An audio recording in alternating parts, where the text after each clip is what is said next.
Hello and welcome to another video review. This is F.E.A.R 2 Project Origin for PC, Xbox 360, and PlayStation 3. This review is coming to you courtesy of Dad Hip. He sent me this, so thank you, it is greatly appreciated. This is a first-person shooter and the sequel to F.E.A.R First Encounter Assault Recon. It was developed by Monolith Productions and published by WB Games in February of 2009. It's worth noting that there were two expansion packs to the original F.E.A.R, and they are Extraction Point and Perseus Mandate, and neither are considered canon. Monolith officially said that. They are not considered canon. So, the stuff that happens in Extraction Point and Perseus Mandate might as well have never actually happened. They were just what-if scenarios, effectively. Anyway, the actual story continued with F.E.A.R 2 Project Origin. And if you watched my review of the original F.E.A.R, you know that even though it had a number of flaws, I rather liked it. It had some really satisfying first-person combat, and while it didn't really deliver all that well on the horror side of things, it showed promise, and so I was actually looking forward to this sequel. So, the question is, how did it turn out? Well, as far as the presentation goes, in some ways it's a step up from the original F.E.A.R, and in others, not so much. The step up is mostly what you see, and that's the modeling, which is definitely better. The animations, which are smoother and more fluid, definitely better, except for a few of them here and there. And the texture quality, which is definitely a lot sharper. And it's also nice that there's a lot more color in this game than there was in the original F.E.A.R, because the original F.E.A.R was basically just you fighting through industrial complexes and office buildings, and there was nothing except for basically gray and white in that game. And there were a few colors here and there as well, but it had barely any color in it at all. Granted, that was a deliberate choice, but in this one, at least they've put in quite a bit of color, and that's greatly appreciated.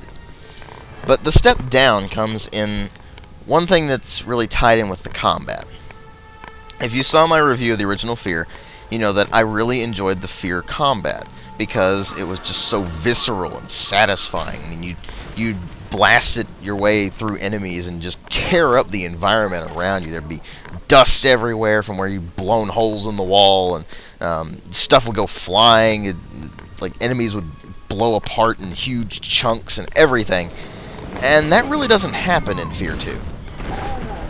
They really toned down the whole environmental stuff in this game, and as a result, the combat doesn't really end up being anywhere near as satisfying as the original game. It's kind of funny how presentation can really drive that forward, but still, even though that was kind of just a smoke and mirrors thing in the original F.E.A.R, it really did lend a lot to the combat aspect of the game, and that being toned back considerably in F.E.A.R 2 is a bit of a letdown. As far as the sound design goes, however, they mostly did a good job with it. Now, I am not a fan of the music because it is all pretty much as generic horror music as you can possibly get, except for one track towards the end, which all of a sudden it goes into hard rock. You're just kind of like, wait, what? Okay. And they even recycled quite a bit of music from the original F.E.A.R, so that's a bit of a letdown. The voice acting in general is well done. I mean, the characters are played fairly well, and even though they tend to be full of the horror tropes that you know from horror movies, they are voiced pretty well, and that you can just put up with it throughout the rest of the game. There are a few characters here and there that are kind of annoying, but for the most part, they did a good job with that. And then there's the sound, which is a really mixed bag. Some of the sound effects are nice. The sound quality is certainly there. But if you played the original F.E.A.R, you know what I mean when I say the sounds in that game were rather satisfying when it came to the combat. In this one, it feels a lot more sterile. Like the shotguns, for instance, do not sound anywhere near as powerful as the shotgun from F.E.A.R 1. And so it's just dull thuds as opposed to this loud, booming monstrosity that was in the original game. And so there's that problem. Some of the guns just don't sound very powerful at all, even if they are, so it's kind of a weird situation where most of the sound works out okay, but the gun sounds just sound rather wimpy for the most part. But that altogether isn't really what matters. No, what really matter, the story and the gameplay. And the story in this is that you play as Sergeant Michael Beckett. He's a Delta operative who's going in to find Genevieve Aristide and evacuate her from the scene, basically. And in the process, stuff that happened in F.E.A.R 1 happens. And so you get thrust into combat with, of course, Armacam Security, who you've been fighting from basically the beginning of the game. And eventually Replica soldiers, when Alma gets basically unleashed. And so what does Beckett have to do? Well, he ends up getting implanted with some sort of device that amplifies his psychic potential, or telesthetic signet. It doesn't really make any sense, let's put it that way. And so somehow it strengthens his link to Alma. Why? Because Aristide wants to trap Alma so she can be locked away forever. It's kind of hazy what actually goes on in F.E.A.R 2. The simple reason for that being that it's basically just retelling F.E.A.R 1 throughout most of the game. And that's it. What Beckett's doing is just basically going from point A to point B. He's trying to get to a position where he can actually try to take down Alma.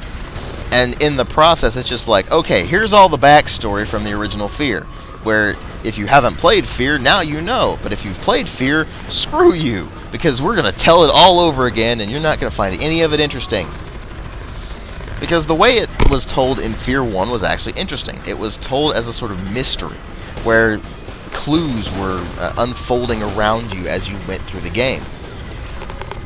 And so when you got to the end of the game, it was this revelation that you had kind of been hinted at throughout the entire game, and you're just kind of like, it makes sense now. F.E.A.R 2, on the other hand, says, screw that, we're just going to make it not make any sense. Oh, and the only bit of importance in the story is the last 5 minutes. I'm not joking. This game's about 6 hours long, and the last 5 minutes is the only thing that actually adds on to the F.E.A.R lore. And you know what it does? It's just a blatant tie-in for F.E.A.R 3. That's all it is. It's not even anything important to the storyline. It's literally just set up for F.E.A.R 3. It was atrocious. And so, the entire time I was going through the storyline, I was just sitting there like, really, guys? You're going for this? Whatever. So what about the gameplay? Because that was one of the big strengths of the original F.E.A.R. It had really good gameplay, even though it didn't really deliver on the horror aspects, which it was just a few jump scares and some creepy noises here and there. Well, they kept a lot of what was in the original F.E.A.R as far as the gameplay goes. You still get basically 3 weapons, although in this one you actually get 4. And you fight your way through hordes and hordes of enemies. You have the ability to put everything into slow-mo, and that's actually never explained, by the way. It's just effectively told off as, oh, you just have heightened reflexes. How? You just do. Okay, whatever. And so you can go into slow-mo to fight your enemies, and of course that creates some cool effects with the graphics and everything, like the bullet trails and the slow-motion sparks and blood spatters and everything. And of course the sound changes and all that sort of thing too. And your weapon variety is surprisingly varied. You get the basics. You get a pistol, a submachine gun, an assault rifle, sniper rifle, shotgun. You actually get 2 different types of shotguns in this one.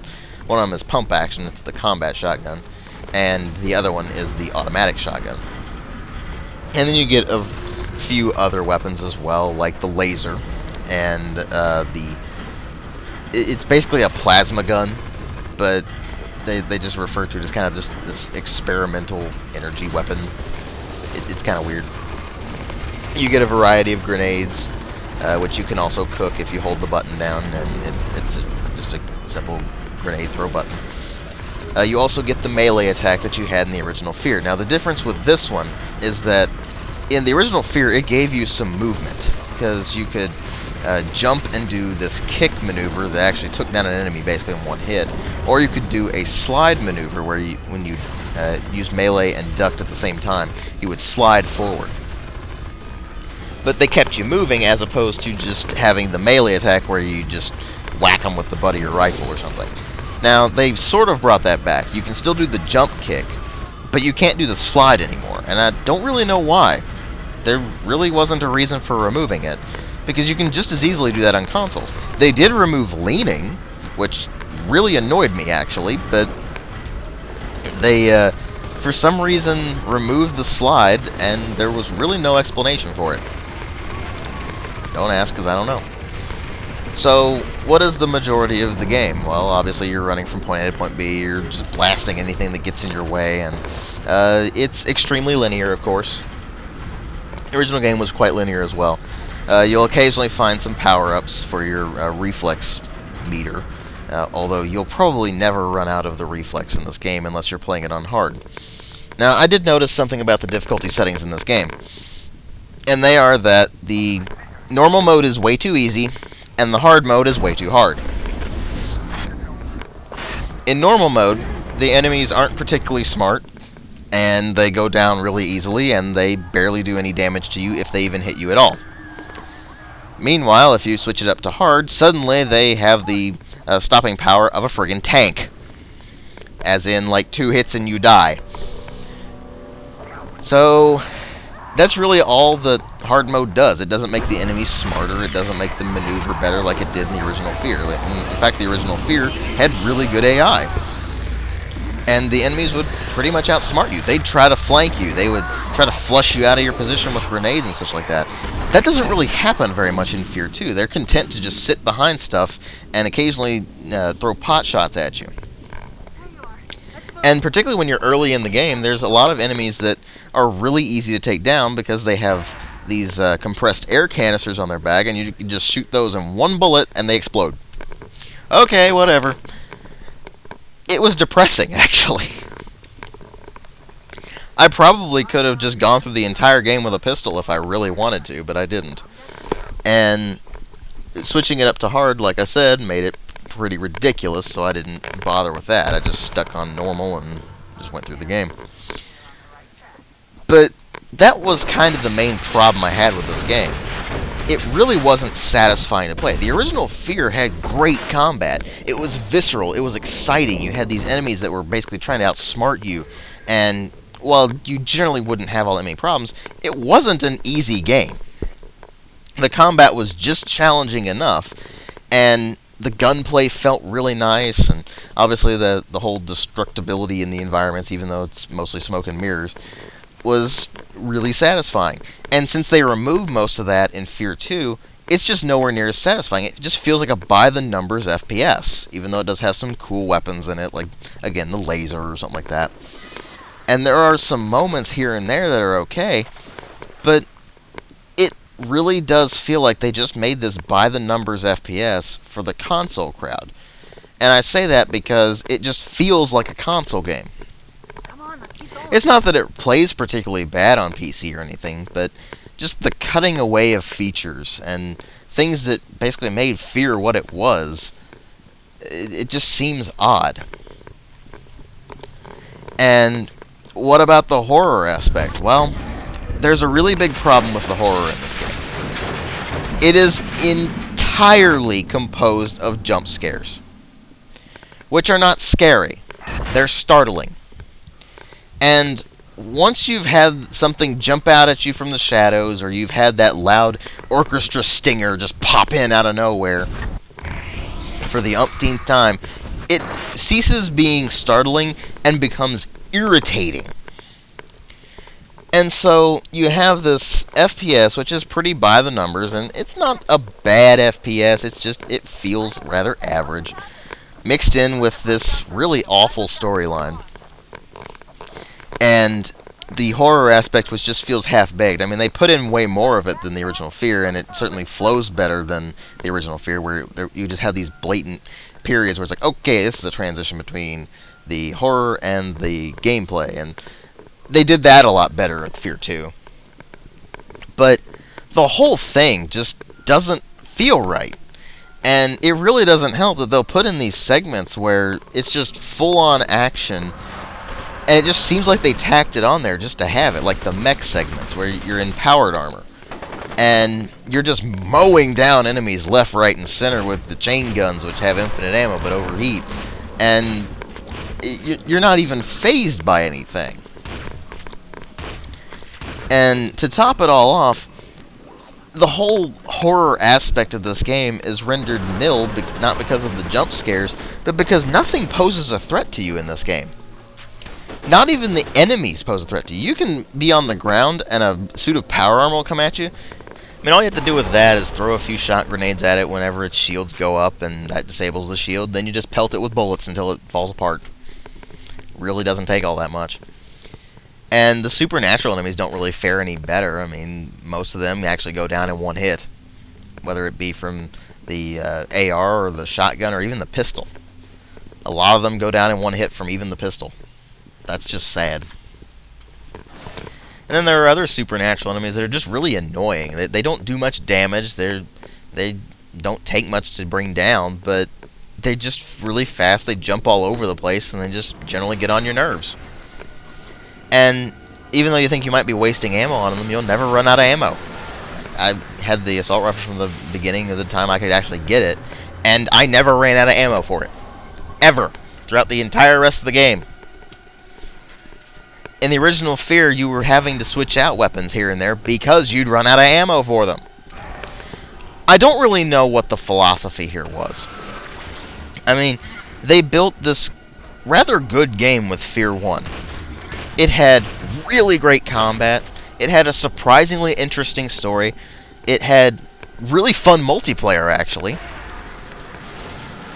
And it did have a sort of half-baked F.E.A.R stuff going on, the horror element. And if they improved upon all that, F.E.A.R 2 would have been fantastic. But instead, they basically made a by-the-numbers FPS where the combat is nowhere near as satisfying. In fact, it's not satisfying at all. It's rather tedious. They put in way too much of the horror element. While they did get the pacing a lot better, what they did instead was, hey, we're just going to make everything jump scares, which aren't scary. They're just startling, and eventually they get on your nerves. And because apparently tapping the melee button repeatedly to get out of this QTE where it's like, press this repeatedly or die, apparently that's fun to people. And then they just rehashed the story from the original game, only did it worse because, unlike in the original game, where you were pretty much an active element of that story, you are passive in F.E.A.R 2. You don't matter to the story in F.E.A.R 2. You don't matter. The only thing that matters in F.E.A.R 2 is the last 5 minutes of the game. And that's just set up for F.E.A.R 3. Literally, that's it. And even worse, they removed the multiplayer entirely. I think they added it back in a DLC, but seriously? F.E.A.R 2 could have been phenomenal. And from the pre-release stuff they were showing, it looked good. And when I played the demo, I was like, wow, they actually kind of did horror better than the original F.E.A.R because the pacing was better. Granted, that particular segment, I mean, like, it's a demo. It's probably not the representative of the full game. Except it was. And that was the worst part of it. I played the demo thinking, okay, well, when I get to the full game, it's going to be better. No, it wasn't. And I went into F.E.A.R 2 wanting to like it, because I liked F.E.A.R 1. And I didn't particularly like Extraction Point, just because it was Extraction Point. But F.E.A.R 2, when I saw that stuff, it gave me hope that, hey, maybe they've learned from their mistakes in F.E.A.R 1. Well, they did. The problem was, they didn't remedy them. They made a lot of them worse. And so ultimately, F.E.A.R 2 ends up being a 2 out of 5. Thanks for watching.